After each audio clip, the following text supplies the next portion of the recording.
time to give your heart.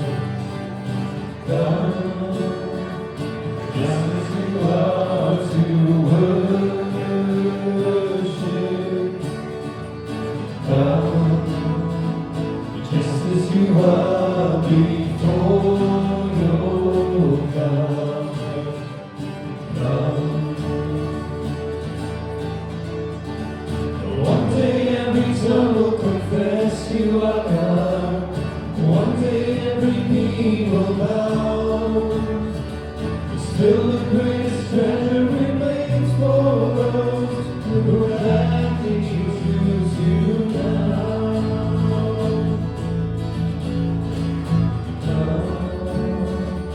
Now is the time to worship. Come, now is the time to give your heart. Come, just as you are to worship.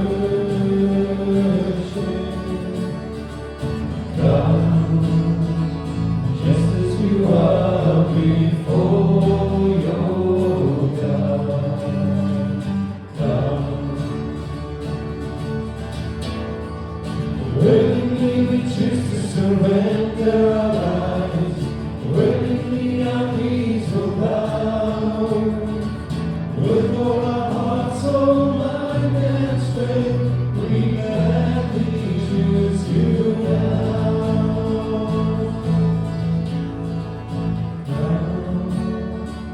Now is the time to worship.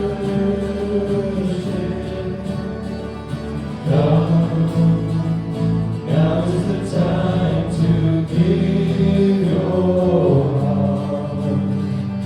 Come, just as you are to worship. Come, just as you are before your God. Come, come, come.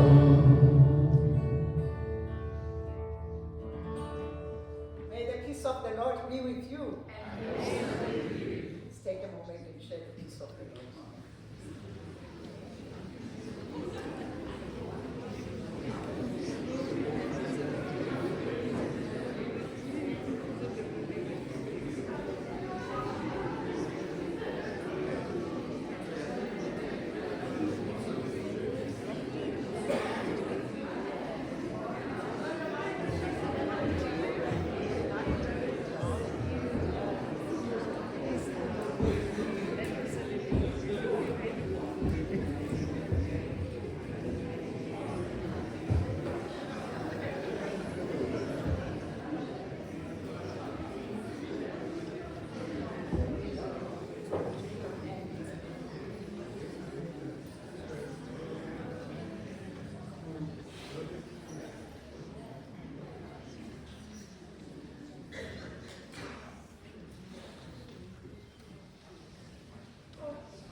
So that I don't have to preach.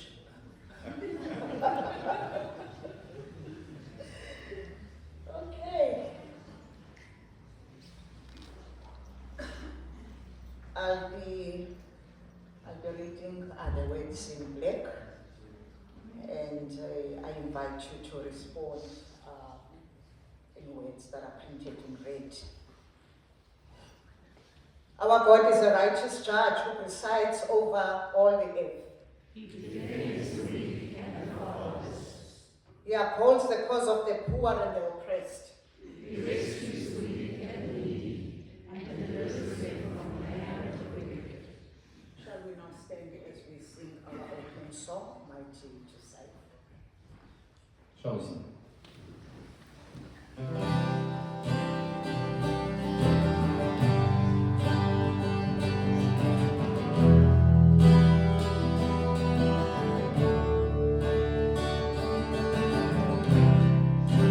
Everyone needs compassion.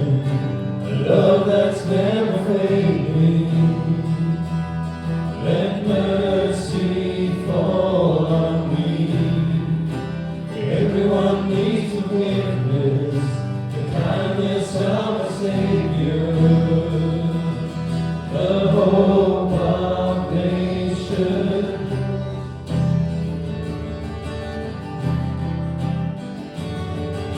Savior, He can move the mountains. My God is mighty to save. He is mighty to save. Forever, author of salvation. He rose and conquered the grave. Jesus conquered the grave.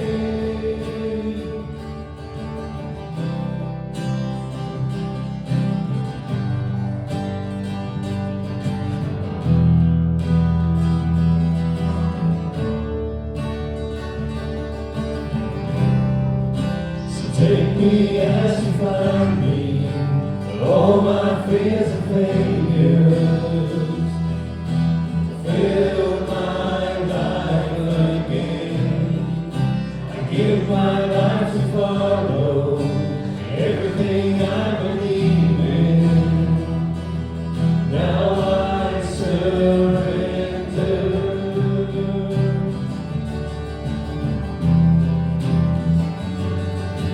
Savior, He can move the mountains.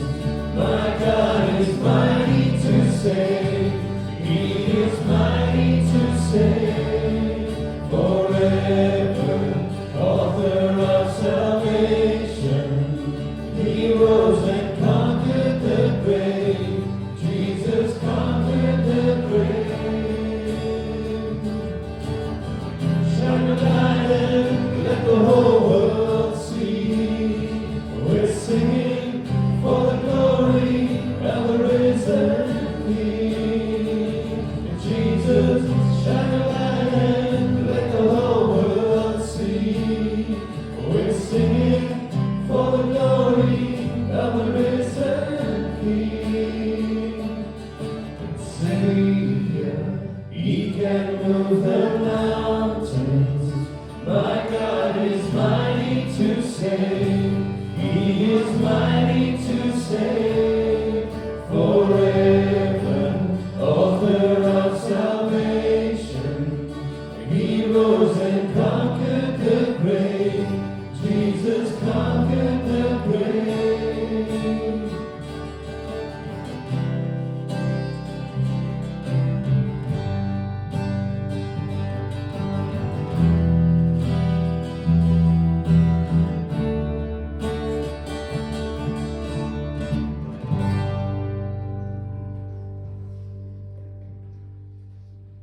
You may be seated.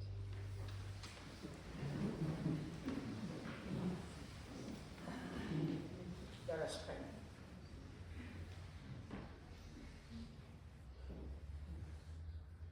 Heavenly Father, we come before you in humility, seeking you wholeheartedly, longing to give you true worship that honors and glorifies your name. You are the King of Kings, the Creator of all things.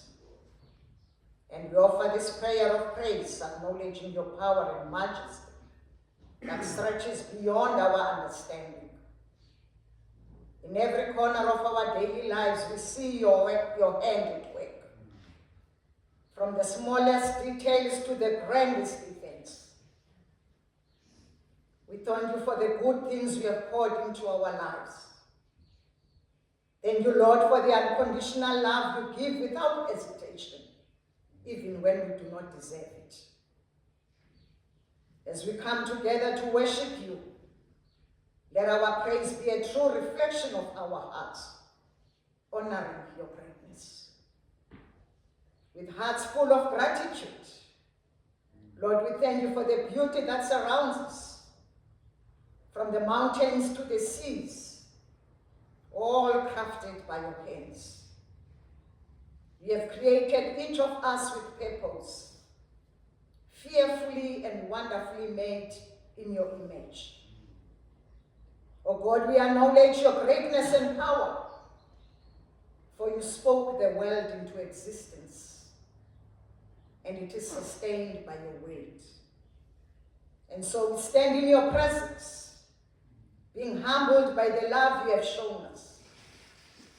You have redeemed us by the blood of the Lamb and called us to be your own.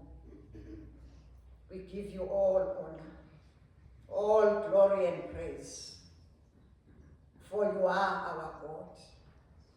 You are our Redeemer, and you are our King. In Jesus' name we pray. Amen.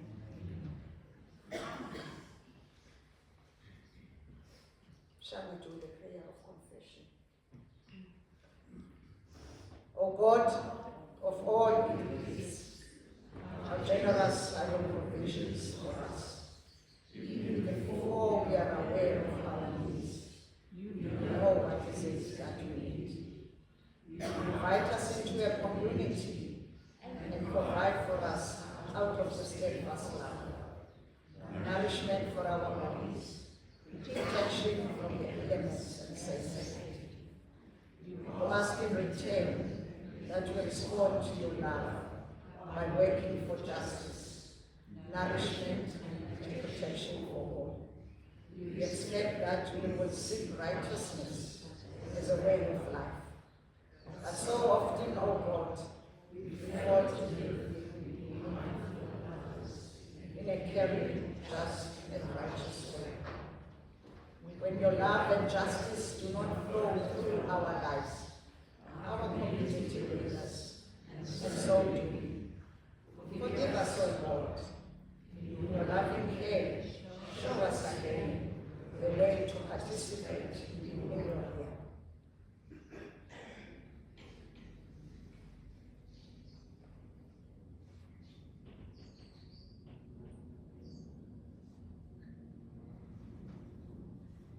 Friends, be assured that God hears our petitions.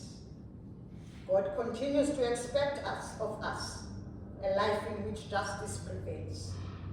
This is God's desire for us. We, God's given people, are free to live into that desire.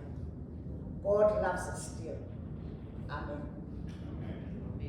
Shall we now invite Ingrid, who's going to light a candle for peace, justice, and hope?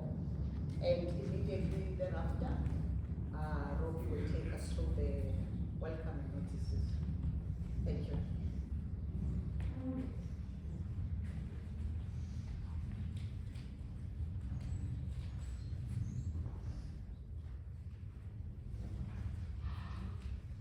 My hand is so cold I can't open my piece of paper. I was reading this morning what shalom means. And it means peace, wholeness, completeness, well-being, harmony, health, and other things as well. So this morning I'm going to greet you by saying shalom. And you can say it back to me. Shalom. Shalom. So we receive all those wonderful blessings that the word shalom means. There are so many things to pray about when we come to lighting this candle. Needs in our families, in our community, in our country, in this world of ours. But this morning, as we light this candle, I'm thinking especially of peace, and in this prayer that we've just said, of people who are without peace, without justice. But today I'm going to ask each of you just to think of somebody that you know, that you can actually picture in your mind. A family member, a friend, a colleague at work, somebody that's close to you. And to put there, as we light this candle, to hold their face in front of you, to hold them in your heart, whatever they're going through, whether it's heartache or illness or disappointment, maybe it's even you yourself that's going through a tough time. And so I'm going to light the candle now.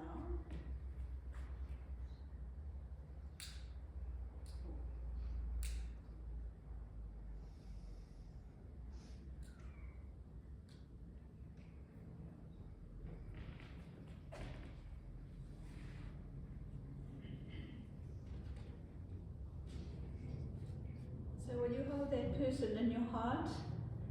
And if you'd like to hold the hand of the person next to you, and each of us, as we picture that one person or that family in our hearts, we know that as we hold the person next to us, that the prayers of all of us are supporting just you with that one person, and that you are supporting me with the prayer that I hold in my heart.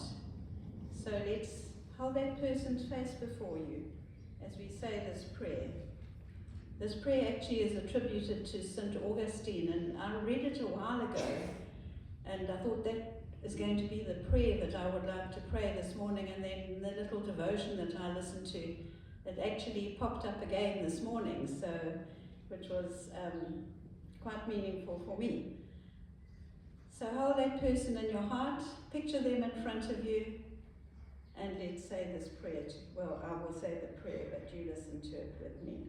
O Lord, let all the darkness of these dear ones that are beloved by you, let their darkness vanish before the beams of your light and your brightness. Fill them with holy love and open to them the treasures of your wisdom. All their desires are known to you. May they seek your face, and will you turn your face to them and show them your glory, so that their longing shall be satisfied, and that your peace shall enter into their lives. We commit them to you, Lord, right now, and we trust that our prayers will bear fruit in their lives. Amen. We'll say the prayer for Africa. God bless Africa, protect our children, transform our leaders, heal our communities, and give us peace. For Jesus Christ's sake. Amen.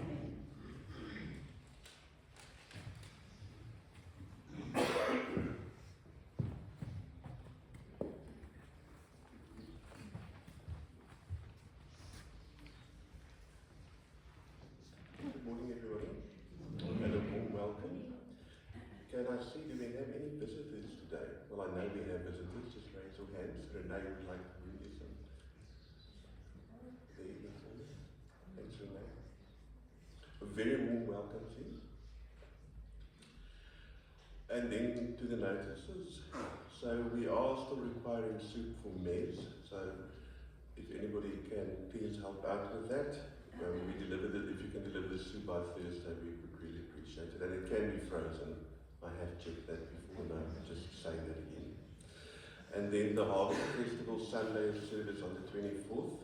Anybody who's able to bring non-perishable food gifts, please, and that will be distributed to the various outreaches. And we can also always use seeds and seedlings for our veggie gardens. Just don't ask me what's in season, because I haven't planted anything in ages.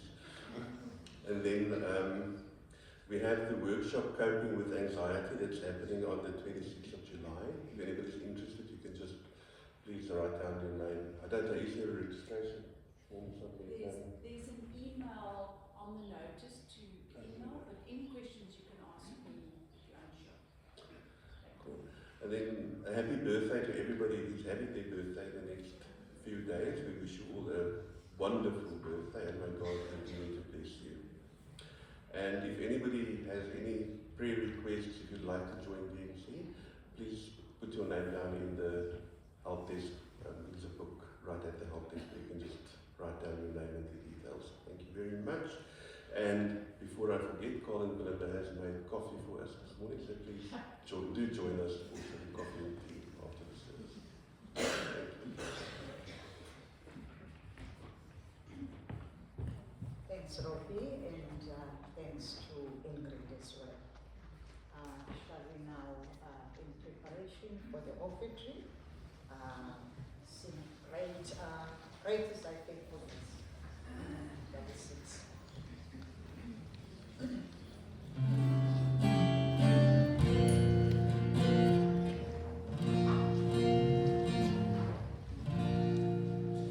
Great is thy faithfulness, O God my Father. There is no shadow of turning with thee. Thou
bow our heads to pray.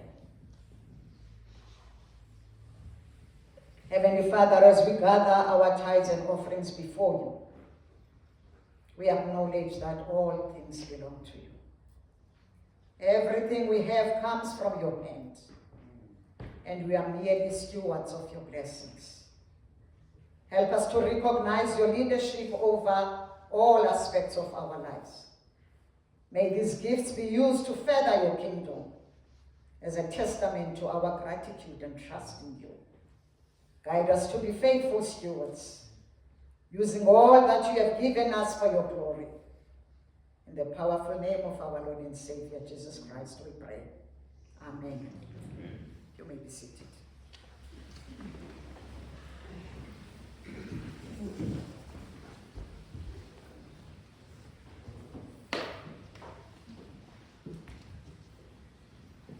I now invite Melinda, will take us through the scripture reading, which will be in the Gospel of St. Luke chapter 10, and she will be reading from verse 25 to 37. Over to you, Mel.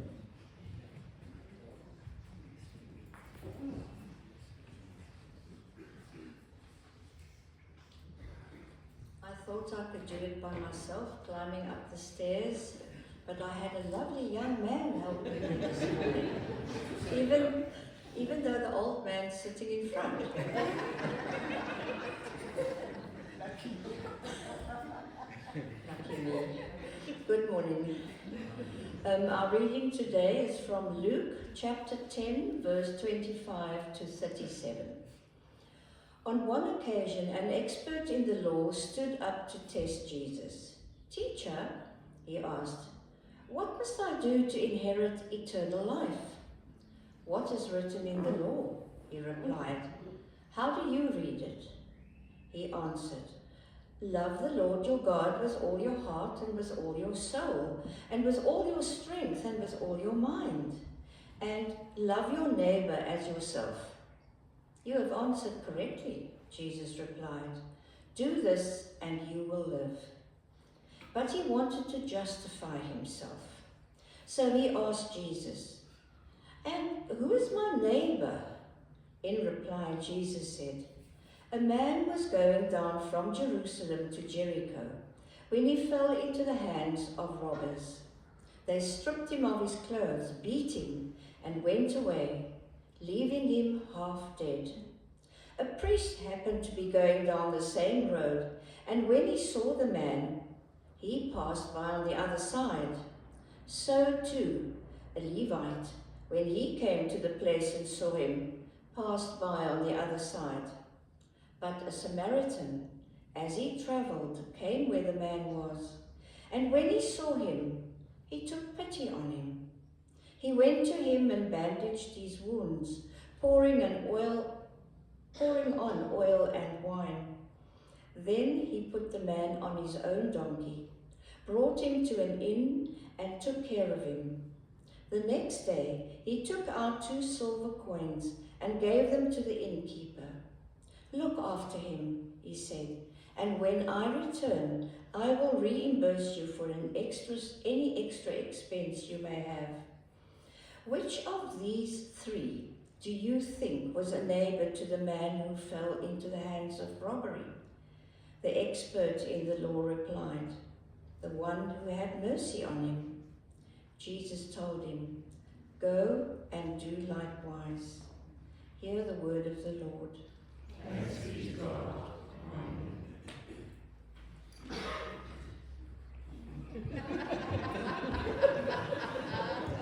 You've got it fighting over you now.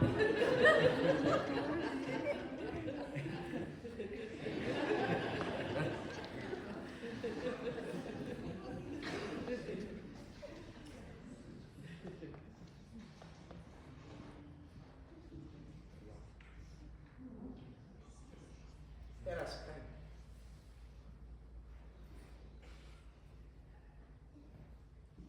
Gracious God, we thank you for your word that's been clearly and beautifully ministered by your servant Melinda. You as the source of all knowledge and understanding. We ask and pray that you provide us with guidance and wisdom. Help me to speak your truth with love and grace. May the words of my mouth and the meditations of my heart be pleasing in you. Amen.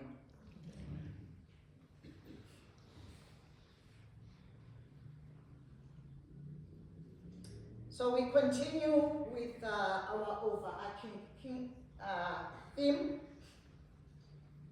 which is the kingdom rhythms.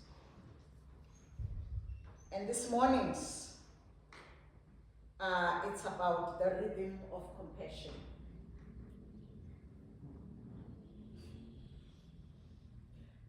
Throughout the history, there's been a long-standing animosity between the Jews and the Samaritans. Both groups, they claim a shared ancestry dating back to the ancient Israelites. But their religious practices and beliefs have diverged so significantly over the centuries, with Jews adhering to the teachings of the Torah and considering Jerusalem as the holiest city. The Samaritans, on the other hand, they were revering on Mount Gerizim, which in modern day is known as West Bank. And they actually considered West Bank as their sacred site. And they adhered to their own version of the Torah, contrary to the version of the southern kingdom Jews. This religious divide was more pronounced when Jerusalem's temple was destroyed by Babylonians in 586 BC.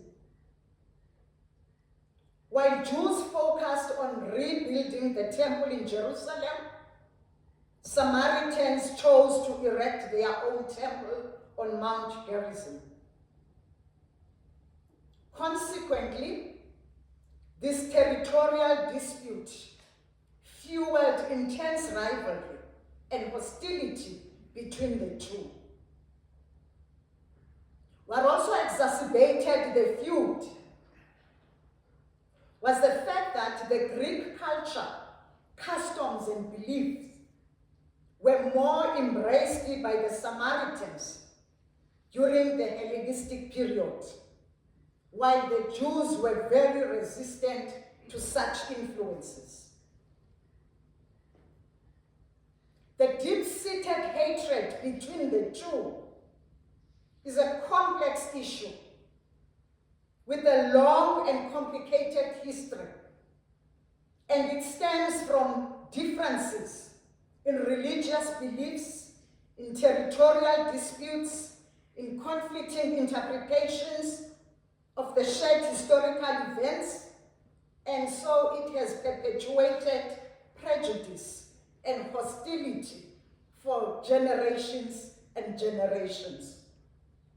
Even during the time of Jesus, religious and ethnic tensions were palpable. Hence the parable of the Good Samaritan, which highlighted the inherent prejudice and hatred that existed between the two. This parable is one of the most well-known stories in the Bible. And I think Chris and Dave would actually agree that to us preachers, and of course you Andrew, it kind of, poses some challenges on us preachers. Because every day you preach it, you have to make it new, as if it has never been preached before. I'm gonna try. So I'm basically gonna talk about three things here. I'm gonna talk about neighborhood, I'm gonna talk about compassion, and lastly, the abandonment. As far as neighborhood is concerned, we have two prominent Jewish men. That is the priest and the Levite, who are highly religious. And as such, they are at the very heart or the core of the temple worship. And so, ignoring the cry from someone who's badly injured, it raises some eyebrows. By virtue of the positions they held in the temple, one would actually expect them to be the ones who acted righteously with compassion. Yet, they chose to look on the other side. I must also add that these prominent men, as Orthodox Jews, not only considered Samaritans as heretical, but also as ceremoniously unclean. The lawyer in testing Jesus on how to inherit eternal life, he correctly answers. He correctly answers Jesus by quoting Deuteronomy 6 verse 5 and Leviticus 19:18. Love the Lord your God with all your heart, with all your soul, with all your strength, and with all your mind. And love your neighbor as yourself. Hence, Jesus told the story of the priest who ignored, like the cry for help. When asking such a question about the neighbor, the lawyer was probably ready to boast about how good he was in taking care of his neighbors on the street where he was living. Because the smaller the circle, the easier it is to love, isn't it? Little did you know that Jesus was going to expand the definition of neighborhood. He expanded it to other races, to other cultures, classes, and religions. And just like this lawyer, the truth is that we are all guilty of respecting, accommodating, and assisting those who are like us, while ignoring those who need us the most. While the Torah aspect correctly answers Jesus' questions, you conveniently forgot the law that says when an alien lives with you in your land, you do not ill-treat them. The alien living with you must be treated as one of your native born. Love him as yourself, for you too were aliens in Egypt. So says the Lord. That's Leviticus 19:33-44. What a hypocrite the aspect of the law is.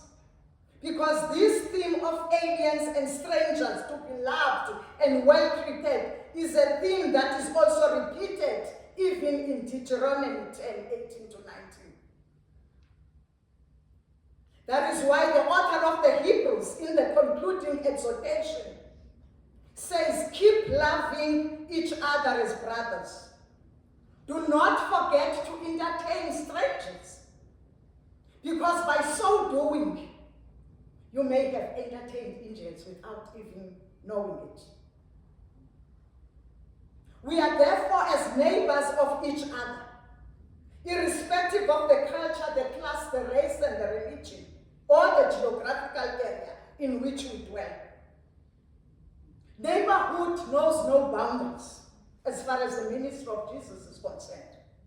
It goes beyond the physical and the social proximity, and it extends to those who are downtrodden and disenfranchised.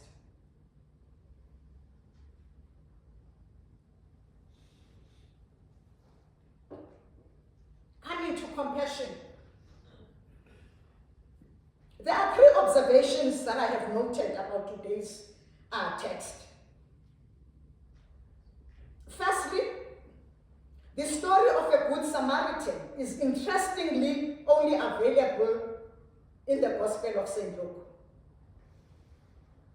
Secondly, the Good Samaritan story is told by Luke just after Jesus and his entourage have been rejected by the Samaritans when they were looking for hospitality overnight on their way to Jerusalem.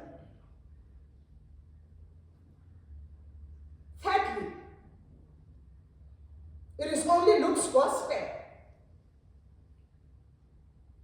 that displays Jesus quoting Isaiah's scripture as being fulfilled when he actually unrolled and read the scroll in the synagogue, where he says, "The Spirit of the Lord is on me, for he anointed me to preach the good news to the poor.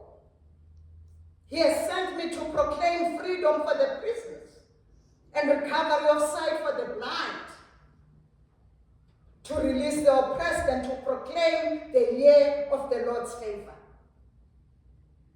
The scripture, if one summarizes it, it is really about love, mercy, compassion, and restoration of the needy people.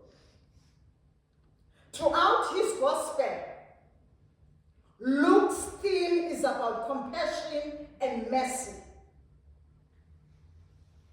The three observations that are mentioned above are indicative of the compassionate Lucan Jesus who is portrayed in the ministry of Jesus. When the sons of Zebedee, that is James and John, who are known as the sons of Thandi, had the audacity to call the fire from heaven to burn and destroy the Samaritan village, simply because Jesus, when he was seeking hospitality on his way to Jerusalem, was rejected.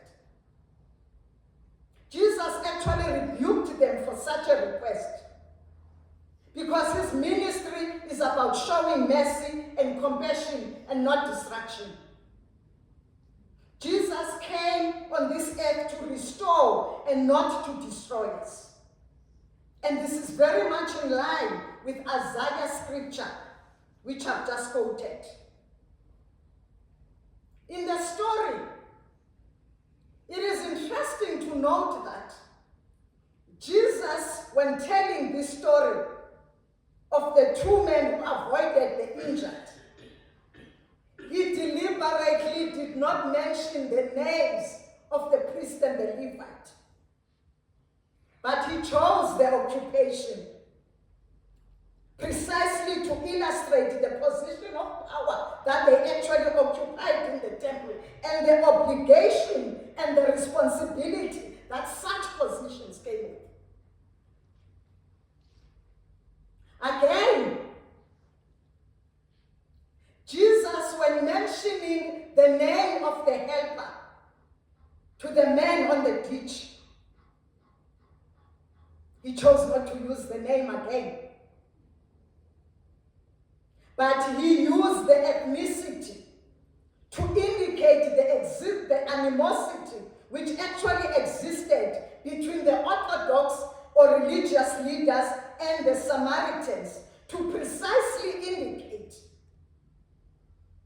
that even our enemies must be treated with respect, with mercy, and we need to pray for them.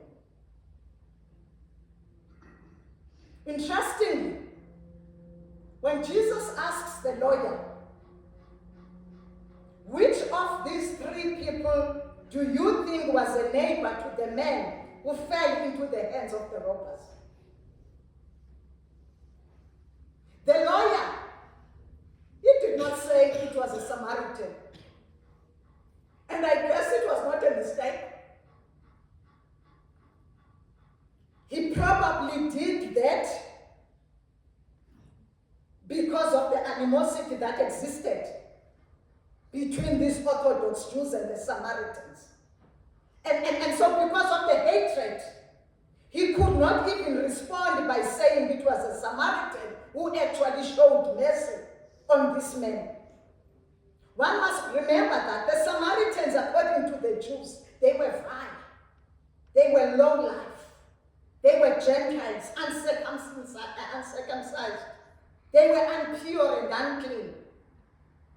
Therefore, nothing good could have come out of the Samaritans. Go and do likewise if you want to inherit the eternal life. So says Jesus to the lawyer. You see, this is the challenge that we actually have with the religion.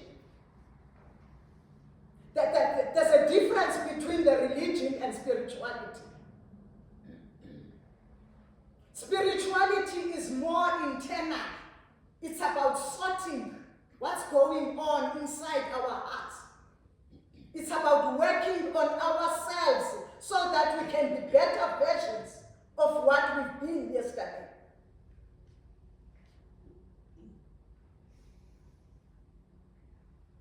And unfortunately, the challenge with religion is a focus on man-made rules. We focus on man-made rules. And us as Methodists, it's the book of order. And of course, the matters arise in the meetings.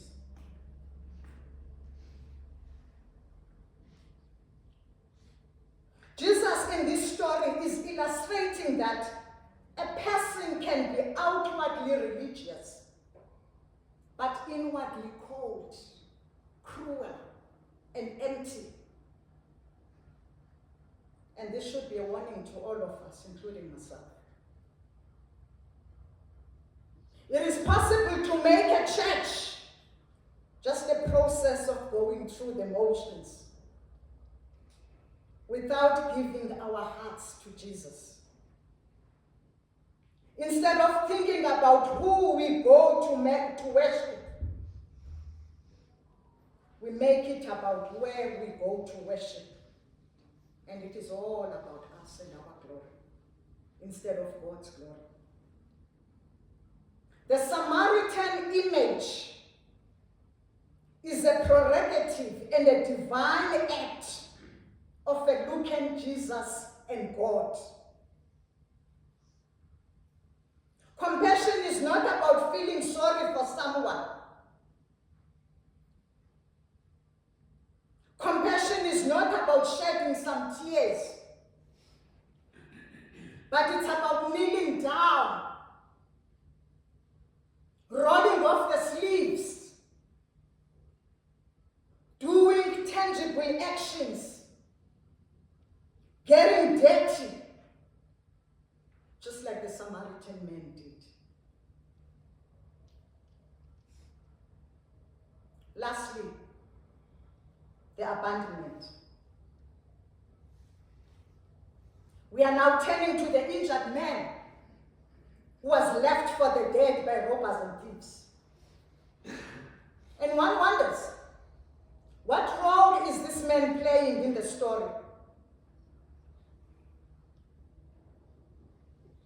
What was going on in his mind when the people that he probably looked up to, as far as the caring and assistance is concerned, actually passed by? What was going on in his mind at that time?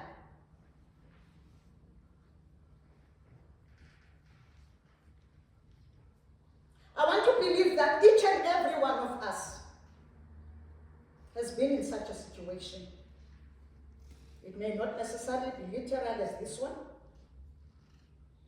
but we've all gone through the ditch at some stage in our lives. A number of times, of course, not even once. And in such situations, we cry out for help, feeling lonely, depressed, and almost feeling abandoned, even by the closest people that we look up to, and even by God himself. Jesus himself, when he was actually hanging on the cross, he did feel forsaken by his own dear Father because of the unbearable pain he was enduring. However, Jesus, in his final words of his great commission, when he was sending off his disciples to go and make disciples of all nations, he did make a promise, saying, surely, I am with you to the very end of age. That's Matthew 28:20. God is a God who keeps his promises. He does not forget his covenant. Even the psalmist tells us that God is very close to the brokenhearted. And he saves those whose spirits are crushed. Paul, in his letters, he often speaks of the strength we can find in perseverance. He continually encourages us to press on, regardless of the hurdles that we actually face in life. Our journey as Christians is not always smooth, because Jesus was also not smooth. It is rather filled with peaks and valleys. But by embracing our hardships, we actually tap into a reservoir of resilience, just as Paul did. Each trial that we face, it can actually strengthen our faith. It molds us into the people that God desires of us to be.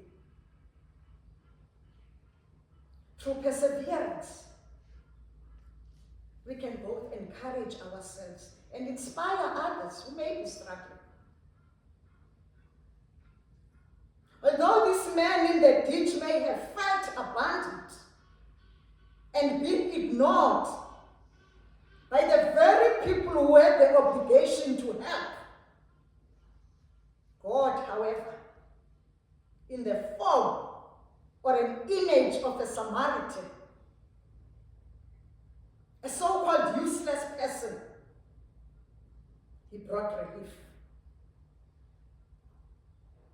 God brought relief. This, in fact, confirms Jesus' words of assurance that I will always be with you to the very end of time. And of course, God always uses other people as his agents of restoration. So as I conclude, the following are the lessons that I picked up in the passage. The first one, even in the deepest, darkest corner or ditch that you find yourself in, God turns the darkness into light.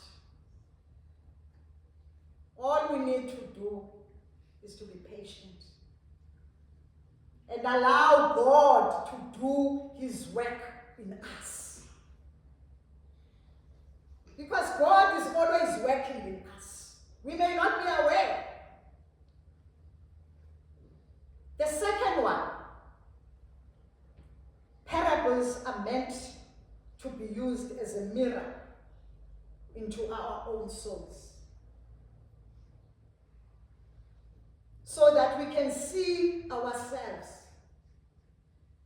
do soul searching, to see if we are still living in line with God's will. Not our will. Not our will. A number of times, myself included, we are very busy. We are very busy.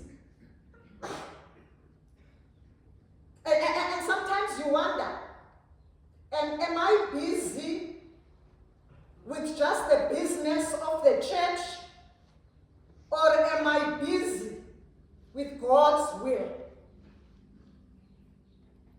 So sometimes it becomes important to just take a step back, just pause.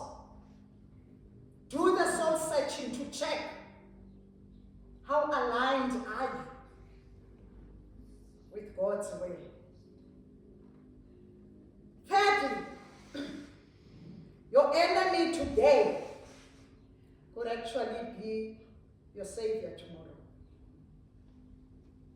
And so we must grow beyond our prejudices by asking God's grace to change our hearts. Fourthly, we do need to accept our shortcomings with open heart and a positive attitude. Because although the lawyer could not even mention the name Samaritan as the one who was a neighbor to the man in the ditch, he, however, still did have the courage to admit that he is the one who acted with compassion. Lastly, irrespective of culture, race, class, geographical location, we are all neighbors to one another. So go and do likewise. Amen.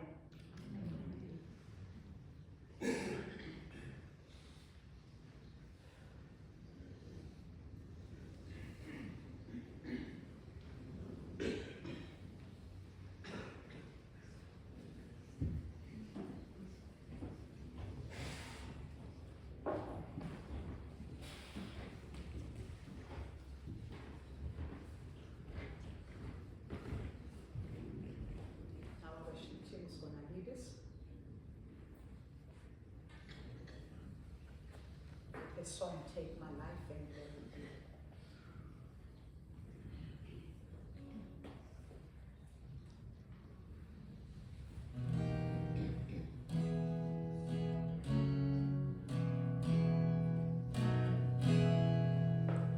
Take my life and let it be consecrated, Lord, to Thee.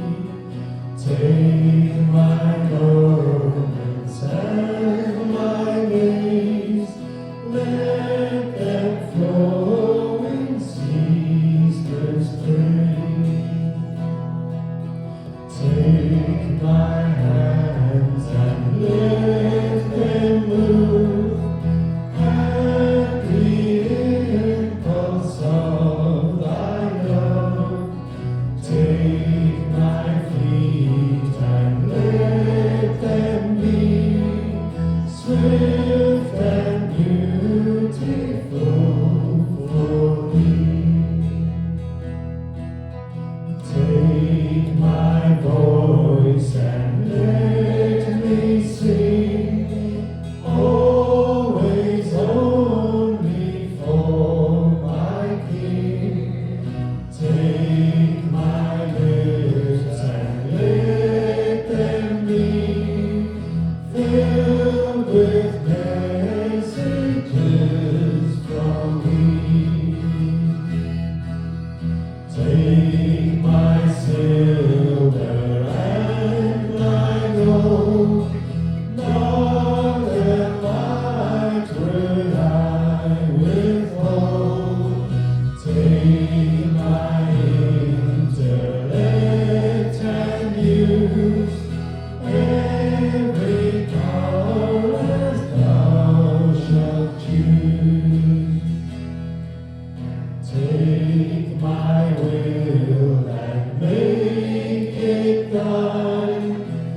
Compassionate God, we come before you this morning,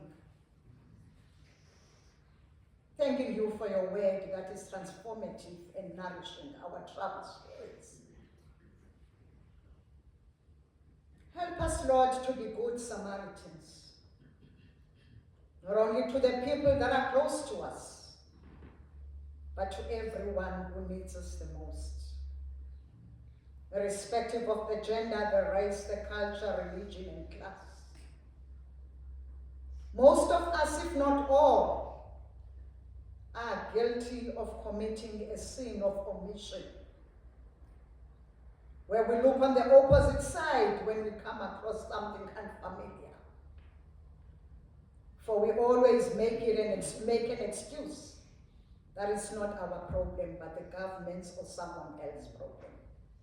Yet, we claim to be your followers. Lord, in your mercy. O merciful God, we bring before you all the people that are directly affected in war-torn countries, while the global leaders throughout the world are watching, with some even playing double standards and even justifying the killing of innocent people who are not even carrying a stone to protect themselves. Lord, we pray for global peace and reconciliation amongst nations. Comfort those families who lost their loved ones through wars, through gun violence, through domestic violence, through gender-based violence, through drug violence, gangsterism, including those who lost their family members through illness, like Annie Marie Houston, who lost her brother. Be in countries or states that have lost their loved ones through natural disasters, like Texas, where some people are still missing because of floods. Following the recent rains, our very own people are struggling because of the damage that's been caused by water. Lord, we know that your Son, Jesus Christ, is the light of the world. We therefore pray that he shines his light in such dark spaces in order to revive and restore the hope of the people. Lord, in your mercy. Oh, gracious God, we pray for those who are ill at home and in hospital, for those who are experiencing extreme pain, and for those anxiously awaiting a diagnosis, a treatment, a procedure, or an operation. I specifically bring before you, Lord, Bev Lutsky, Riri Luata, Luyanda Nkonzo, and I invite you as the congregants to mention the names of the people you would like to be included in this prayer.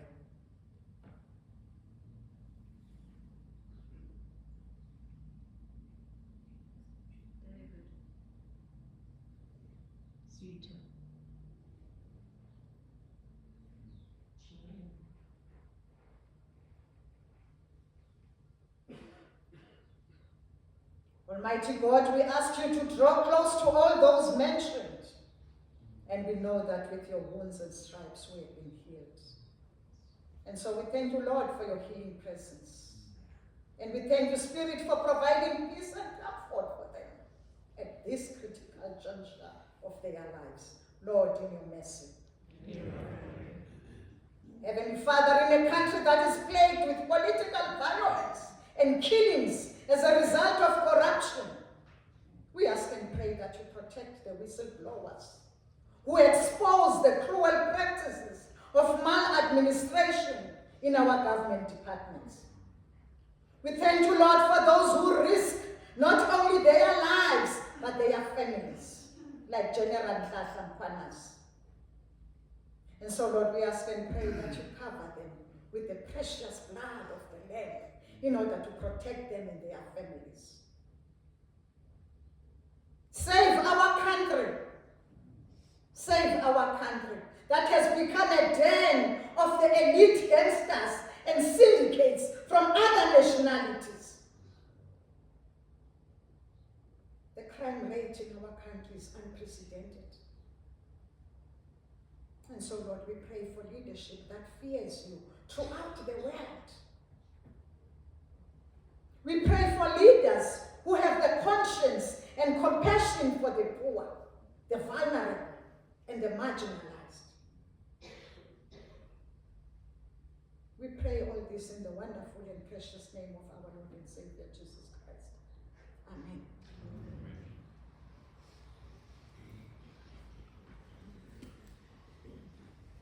Shall say.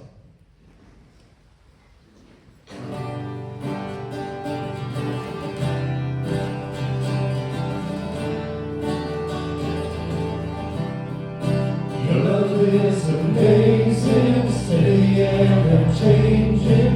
Your love is a mountain firm beneath my feet. Your love is a mystery, how you gently lift me when I am surrounded. Your love carries me. Hallelujah, hallelujah, hallelujah. Your love makes me sing. Hallelujah, hallelujah, hallelujah.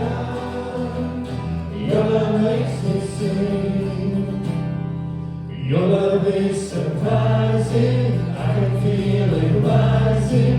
All the joy that's growing deep inside of me. Every time I see you, all your goodness shines through. I can feel this God's sun rising up in me. Hallelujah, hallelujah, hallelujah. Your love makes me sing. Hallelujah, hallelujah, hallelujah. Your love makes me sing. Hallelujah, hallelujah, hallelujah. Your love makes me sing. Hallelujah, hallelujah, hallelujah. Your love makes me sing.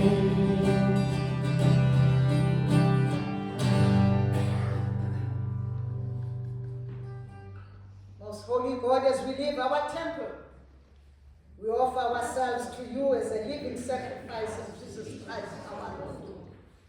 Send us into the world, into the power of the Holy Spirit, to live and work to your praise and glory.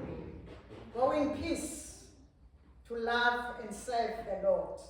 In the name of Christ and the power of the Holy Spirit. Amen. Shall we now hold our hands to pronounce the benediction? And now, may the grace of our Lord Jesus Christ, the love of God, and the fellowship of the Holy Spirit be with us all, now and forevermore.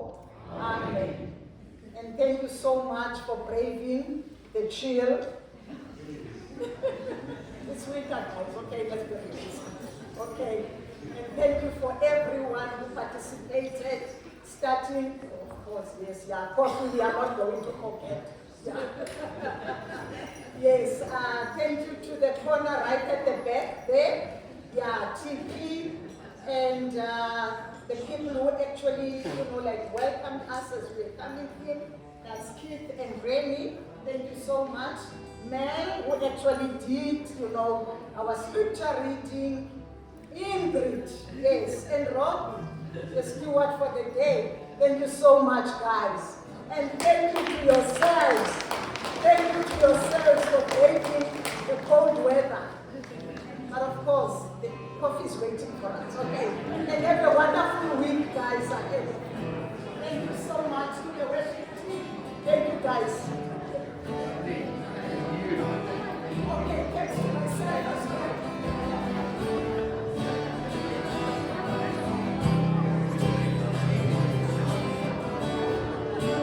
Lord of all creation, all the earth and sky,